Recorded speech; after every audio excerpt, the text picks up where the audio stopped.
Bom, gente, então, como é que a respiração aeróbica ela pode ser inibida, digamos assim, né? Como é que ela pode ser afetada? Existem alguns compostos que eles meio que inibem a respiração aeróbica em algumas de suas etapas, né? Em algumas de suas etapas, como é o caso, por exemplo, do monóxido de carbono. O monóxido de carbono é uma molécula que ela forma uma ligação altamente estável com o ferro da hemoglobina. Esse anel que vocês estão vendo aqui é uma porfirina, né? Um anel porfirínico, tem um átomo de ferro, vai formar, no caso, né? Vai formar, sim, esse radical aqui é o radical do aminoácido que vem da molécula globina. Esse G aqui é de globina, né? Globina. Então a molécula enorme, né? Que é a proteína, está resumida aí nesse Gzinho, globina, molécula gigante. E aí você tem a globina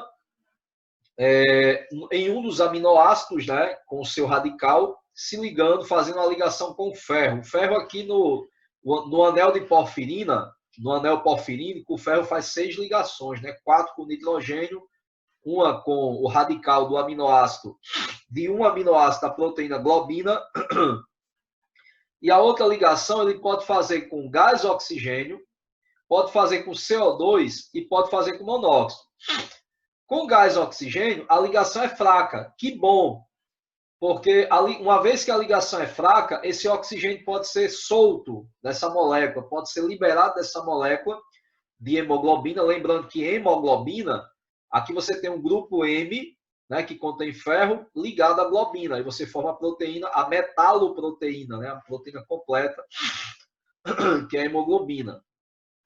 E aí, na hemoglobina, você tem aí a junção, você pode formar a oxihemoglobina, né, no caso, quando você junta o gás oxigênio ao ferro da hemoglobina, então você vai formar a oxihemoglobina, mas você também pode formar a carboxihemoglobina, que não é tão desejável, né? A carboxihemoglobina é quando você tem o monóxido de carbono, CO, ligado à hemoglobina. E assim, gente, essa ligação aqui é altamente estável. Ela é tão estável que ela causa aí, a gente pode chamar inativação suicida. Como assim inativação suicida? É muito aplicado em enzima, né? Você pega o monóxido de carbono, que é um inativador, ele se liga ao ferro da hemoglobina e nunca mais essa hemoglobina servirá para nada. É suicídio, né? Ela vai inativar para sempre. E aí, nesse caso, imagine que muitas moléculas de hemoglobina formam carboxihemoglobina. A ligação do monóxido de carbono é tão estável que esse monóxido não se desprende mais da molécula. Não se solta. Então, essa molécula não vai ter mais a capacidade de transportar oxigênio, né? Isso ocorre, gente, porque existe uma afinidade muito alta da hemoglobina pelo monóxido de carbono, né? O CO. Dessa forma, dada tamanha afinidade, ocorre essa inativação. Então, você imagina que a hemoglobina está dentro de células como hemácias, né? Imagine que a hemácia, uma célula, ela tem toda a sua hemoglobina presa a monóxido de carbono. Então, não somente a hemoglobina também não serve mais para nada, bem como a hemácia. Acabou a hemácia. A hemácia não trabalha mais porque ela está cheia de um composto que não consegue soltar esse monóxido de carbono. E aí, gente, esse monóxido de carbono, qual a interferência que ele pode ter, interferência negativa na respiração celular? O problema é que a mitocôndria precisa do gás oxigênio para atuar como aceptor final de hidrogênios e elétrons. E uma vez que eu tenha muita carboxihemoglobina, eu não vou ter como disponibilizar o oxigênio gasoso, o O2, para a célula. E aí eu vou comprometer, gente, a fosforilação oxidativa, a produção de ATP na cadeia respiratória. Então, o monóxido de carbono é um inibidor. Só para constar, quando o monóxido de carbono, né, quando a hemoglobina, né, ela se liga, esse ferro da hemoglobina se liga não ao monóxido ou ao oxigênio, se liga, por exemplo, ao CO2, ao gás carbônico, aí a gente vai ter um composto chamado carbohemoglobina. Só que a ligação entre o CO2 e o ferro do grupo M, né, da porfirina, é uma ligação ainda mais fraca do que com o oxigênio. É por isso que o CO2, gente, ele é transportado no sangue muito mais na forma de íon bicarbonato, certo? Muito mais. A maior parte, 70% do CO2 que se encontra no sangue está nessa forma aqui, ó, na forma de bicarbonato. Se tem CO3, cabe o CO2, né? Então o CO2 fica mais aqui dentro desse íon do que na forma de carbohemoglobina. Porque a ligação é tão fraca que a hemoglobina não dá muita bola, a afinidade dela é muito baixa pelo CO2, né? Então o CO2 é liberado assim por brincadeira, né? O oxigênio já é uma ligação um pouco mais forte, mas o monóxido de carbono, a hemoglobina é louca por ele, fixa de um jeito, colou, não solta mais. Então é um exemplo de inibidor. Isso diminui, né, gente? Isso causa um déficit metabólico. A célula não consegue produzir tanto ATP como deveria, porque o oxigênio não está conseguindo chegar até a mitocôndria, até a célula, no caso. É tanto que pessoas que se intoxicam, né, com monóxido de carbono durante incêndios, elas têm que aspirar grandes quantidades de oxigênio gasoso, porque quando eu aumento a pressão do gás oxigênio, gente, se eu aumento a pressão de um gás, é porque eu posso ter um volume no recipiente e eu posso inserir um volume, uma quantidade maior daquele gás. Então, se o indivíduo está aspirando, né, numa máscara lá acoplada a um cilindro de oxigênio, só oxigênio, a pressão parcial do oxigênio vai aumentar, eu vou disponibilizar esse gás em maior quantidade do que o monóxido. Então, qualquer hemoglobina que estiver livre ali, ela vai se ligar ao gás que se encontra em maior concentração e maior pressão, né? Então, por isso que geralmente o tratamento é feito dessa forma. Na aula de parasitologia, nós estudamos algumas doenças em que os pacientes são tratados em câmaras hiperbáricas. Quando o indivíduo ele é resgatado do incêndio, ele está cheio de carboxihemoglobina em seu sangue, ele vai para uma câmara hiperbárica para aspirar mais oxigênio gasoso para conseguir sobreviver. Fora que também, se ele tiver com o corpo muito queimado, né, bactérias anaeróbicas poderiam necrosar o tecido já queimado, aí ele geralmente bota na câmara hiperbárica também para ter muito oxigênio para matar essas bactérias anaeróbicas, né? Então tem todo um processo. Aqui, né, a gente tem algumas concentrações no ar de monóxido de carbono, em ppm, em partes por milhão, e seus respectivos efeitos, né? A 30 ppm, né, concentração baixa. Concentrações no lugar de trabalho durante 8 horas de trabalho por dia, né? O máximo. Aí, no caso, 200 ppm já causa uma leve dor de cabeça, né? Se você inalar monóxido, no mínimo, entre 1 e 2 horas. E a gente inala, né? Principalmente quando a gente está no engarrafamento, porque o motor do carro está em funcionamento, você está aspirando aquele monóxido que vem dos carros ao redor, né, na via, e aí você começa. Pode ser que você chegue em casa com uma leve dor de cabeça e acha, esse trânsito está tão estressante, acha que é do estresse do trânsito. É do trânsito, pode ser do trânsito, mas é por causa da inalação também do monóxido de carbono, né?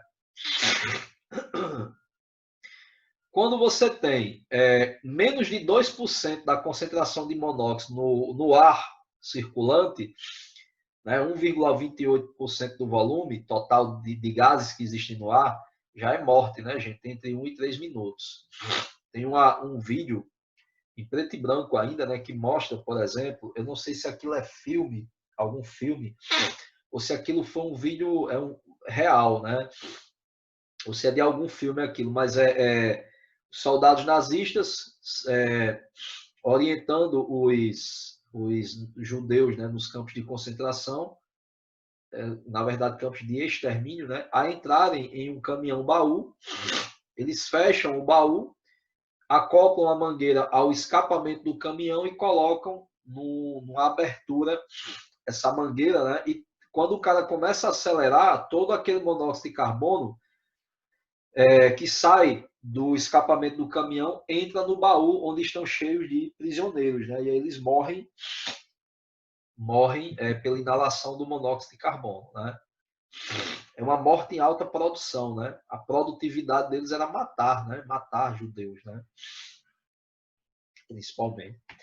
Pessoal, outra substância, né, que afeta a respiração aeróbica é o ácido cianídrico, né, que é muito comum, é muito encontrado nas folhas e na casca da macaxeira, né? Então, tem até o ácido cianídrico, né, HCN, ele pode formar também o KCN, que é o cianeto de potássio, uma substância, né, um sal muito importante, né, na injeção letal. O pessoal usa, né, geralmente cianeto de potássio. O cianeto de potássio ele vai matando lentamente, né? Primeiro que ele vai causando uma leve paralisia, o indivíduo mal vai sentindo a musculatura, vai ficando tonto e aí acaba tendo um déficit metabólico, porque esse composto ele é inibidor do citocromo A3, né? E se o citocromo A3 ele trava na cadeia respiratória, ele bloqueia a produção de ATP, porque os elétrons não passam, eles param ali, eles não conseguem prosseguir no transporte de elétrons na cadeia respiratória. Isso aí provoca parada na produção de ATP e a morte do indivíduo, né? Então, mortes por envenenamento, pode ser envenenamento por ácido cianídrico ou por arsênico também, que eu vou mostrar agora.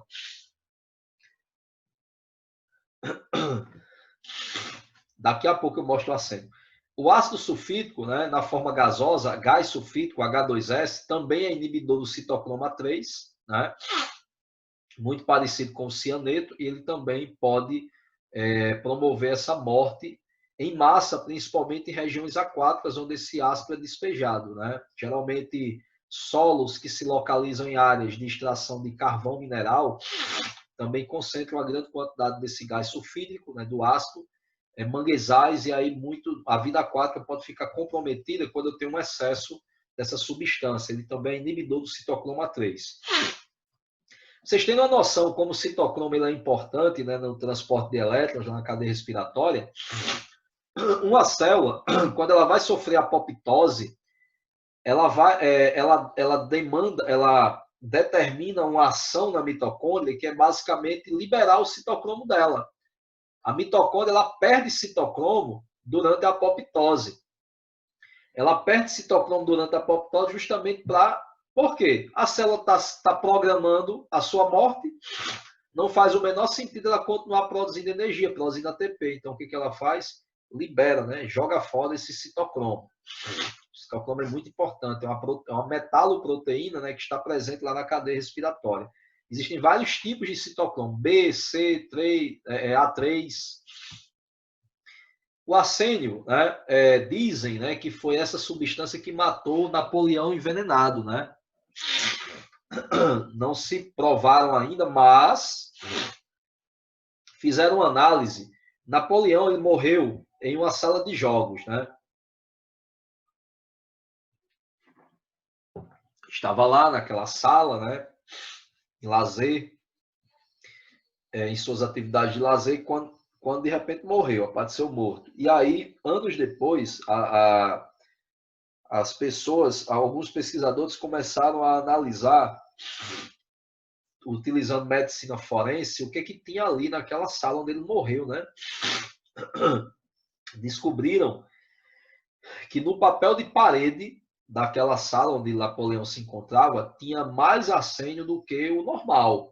Então, desconfia-se que foi essa substância que o matou, né? Ele teria morrido envenenado. Napoleão tocava o terror, né? Era guilhotina na hora.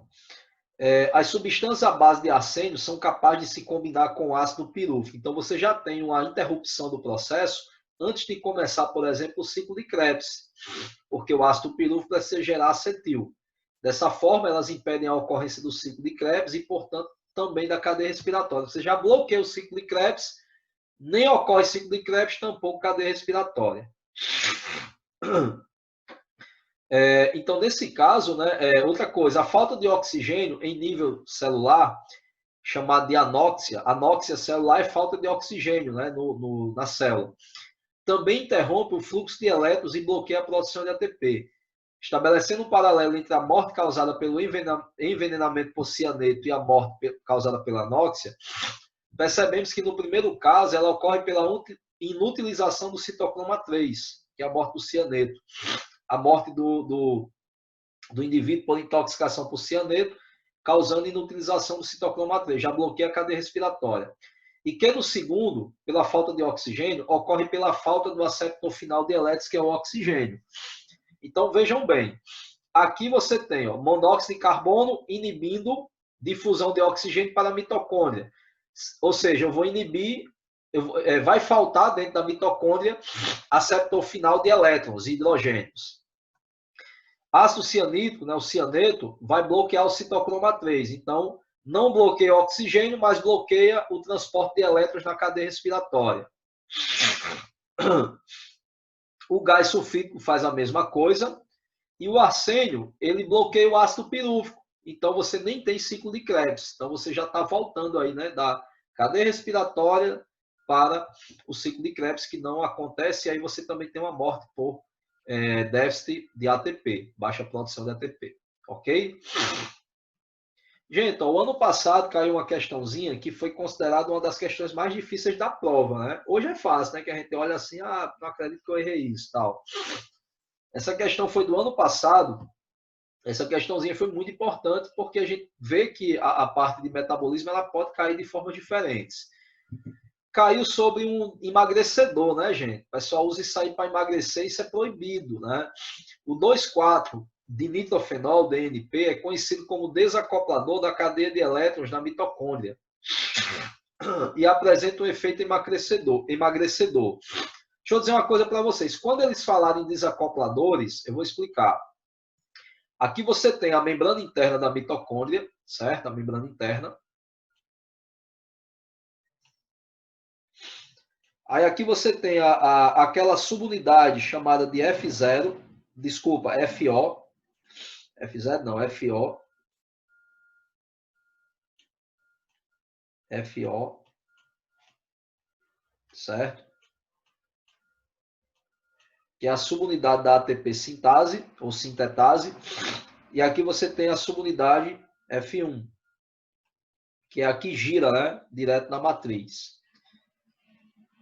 Certo? F1. Isso aqui é muito importante para ocorrer a síntese do ATP. Renato, mas se eu tiver, por exemplo, antes de chegar aqui na ATP sintase,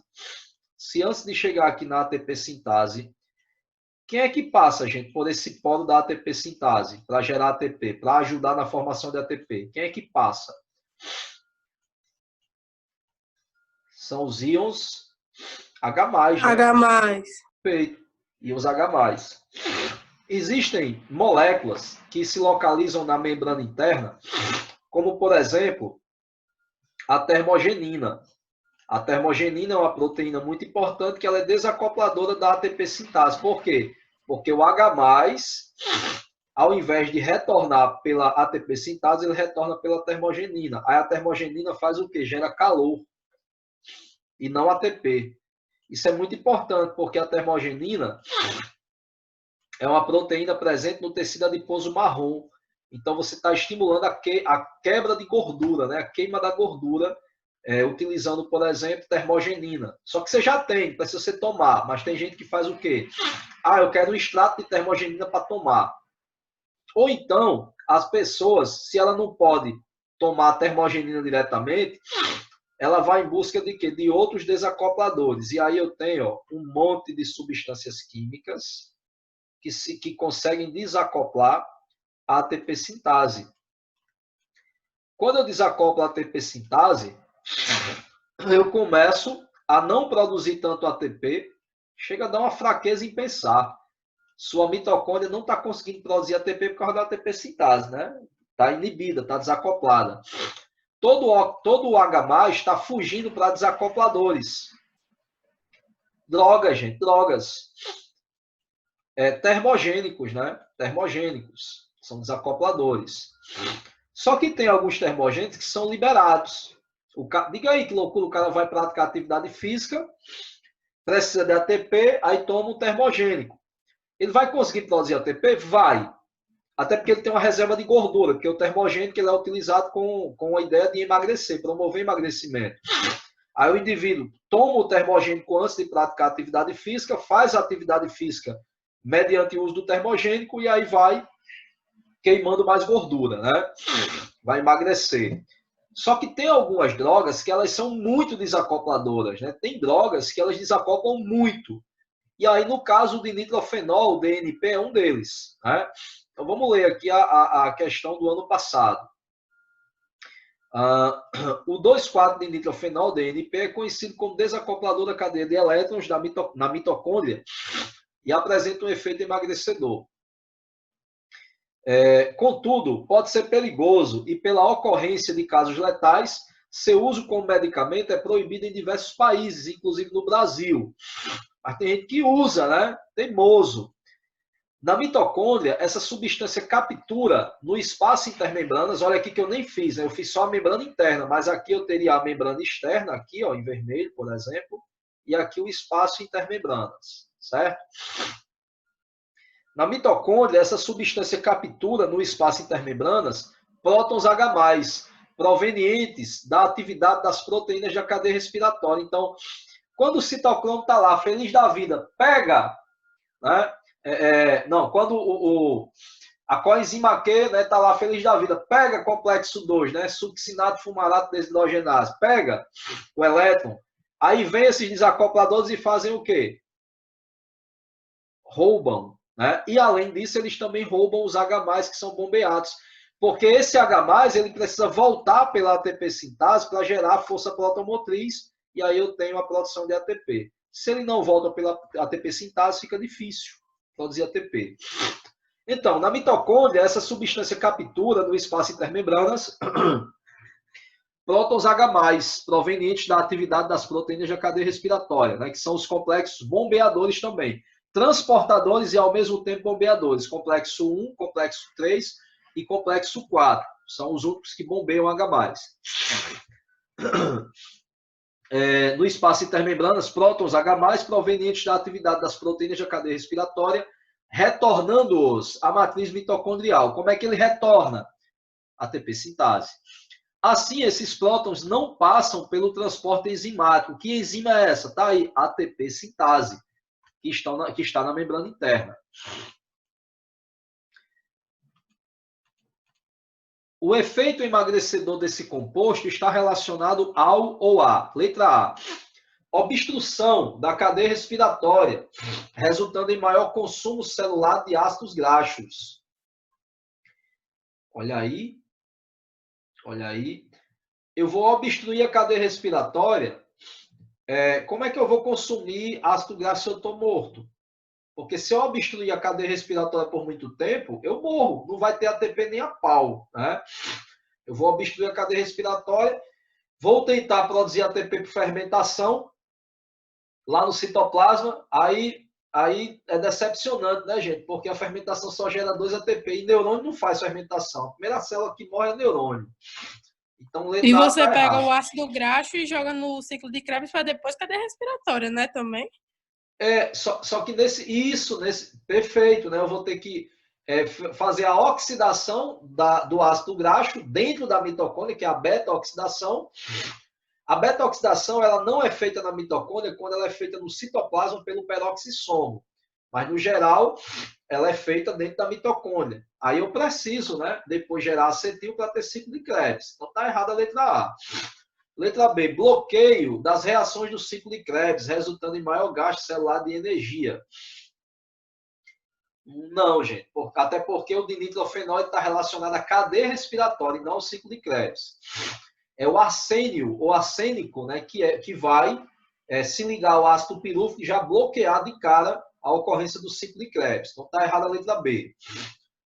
Letra C, diminuição da produção de acetil-CoA, resultando em maior gasto celular de piruvato. Não, gente, o piruvato é justamente quebrado para gerar acetil. Aí depois vem a coenzima A e se acopla. Então está errada a letra C. D, inibição da glicólise de ATP. Que estranho, né? Resultando em maior gasto celular de nutrientes. A glicólise é a quebra da glicose e não de ATP. Essa aí ficou extremamente confusa. Então, resta-nos letra E. Desculpa. Letra E, redução da produção de ATP, já que o H+ é capturado pelo dinitrofenol, esse H+ não volta pela ATP sintase, pela enzima. E aí eu não tenho a produção de ATP, o que faz com que meu corpo busque produzir mais ATP, quebrando mais nutrientes. Dessa forma, emagrecendo, né? Acontece o emagrecimento? Acontece, é fato. Mas, no caso, não é a forma mais recomendada, né, gente? Não é a forma recomendada. Beleza? Vamos lá. Deixa eu só fazer um adendo aqui, ó, uma explicação para vocês. Terminamos a parte de metabolismo 1, mas eu vou adicionar aqui um slide. Essa minha aula de metabolismo, ela sempre está sendo modificada. Porque as dúvidas vão aparecendo e a gente vai sempre mostrando isso aí. Vou colocar aqui um slide, uma perguntinha. Lá na parte de fermentação. Aqui. Pronto.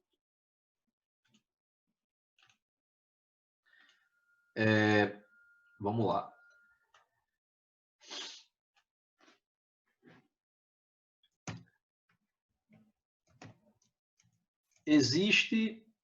Não, é possível. É possível produzir ATP no citoplasma de uma célula eucariota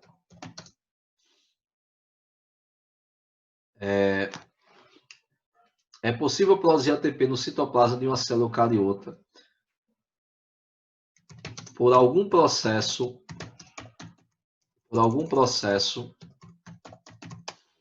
metabólico que não seja a fermentação. Vocês viram, né, que a fermentação ocorre lá no citoplasma, né, no citosol. Aí é possível, deixa eu só colocar a letra certa aí. Então, é possível produzir ATP no citoplasma de uma célula eucariota por algum processo metabólico que não seja fermentação? Que a gente viu que a cadeia respiratória, né, o ciclo de Krebs ocorre na matriz. Né? No caso da cadeia respiratória, na matriz, uma parte, outra parte na membrana interna, outra parte no espaço intermembranas. Mas assim, só ocorre produção de ATP por fermentação no citoplasma.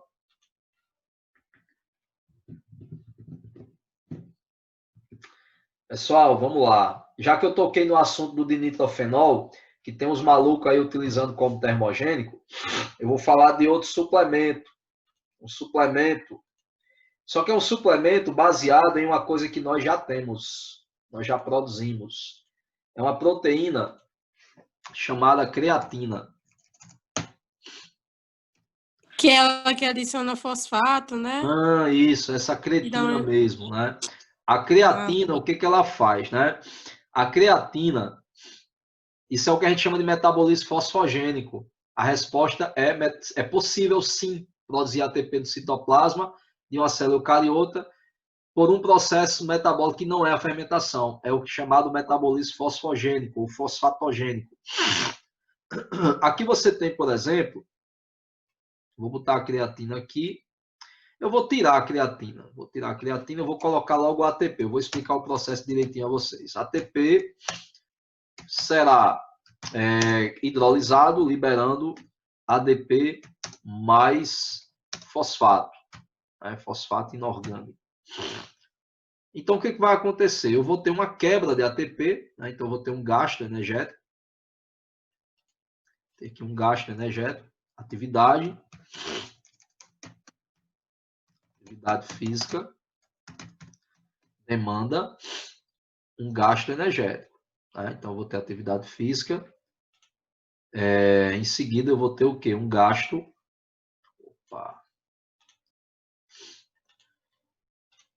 Um gasto energético.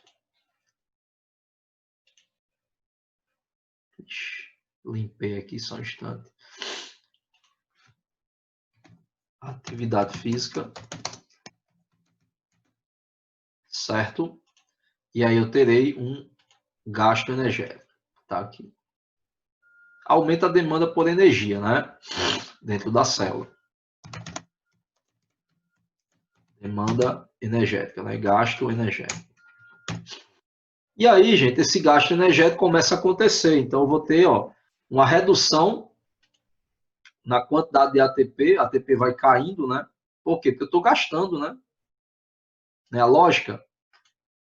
Eu vou gastar ATP. Vou gastar ATP. ATP é gasto. Diminui a concentração na célula. Aumenta a de ADP, que é produto, né? Está sendo gerado. E aumenta também a de quem? A de fosfato. Só que chega um momento que a atividade está mais intensa e eu preciso de ATP de novo. E agora? É aí que entra em ação a creatina. A proteína creatina é uma proteína produzida no fígado e em células hepáticas e células musculares. O que a creatina faz? A creatina está aqui de bobeira, aí ela vem e se acopla ao fosfato, a esse fosfato aqui. Vem e se acopla a esse fosfato aqui. Então, o fosfato interage com a creatina e juntos formam a creatina fosfato. Creatina fosfato, que pode ser chamada também de fosfocreatina, que geralmente a gente abrevia por PC. Certo? Creatina fosfato ou fosfocreatina. Beleza. A demanda de ATP aumenta, a disponibilidade de ADP aumenta, eu vou ter ADP pra caramba dentro da célula. No momento em que eu tenho muito ADP dentro da célula, no citoplasma, esse ADP está precisando de uma coisa para se transformar em ATP de novo, fosfato. E aí o que acontece? Olha que maravilha. Esse fosfato aqui, da creatina fosfato, só o fosfato, é doado para o ADP. Então, eu tenho aqui, ó, agora ADP mais PI, mais fosfato. Esse fosfato veio de onde? Ele estava lá, armazenado na creatina. E aí, o produto resultante disso aqui, qual é? Novo ATP. Perfeito, novo ATP. Novo ATP.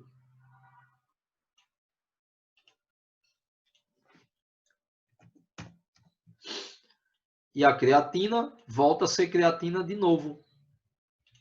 Creatina volta a ser creatina novamente. Ela retorna aqui, ela cicla a ser creatina.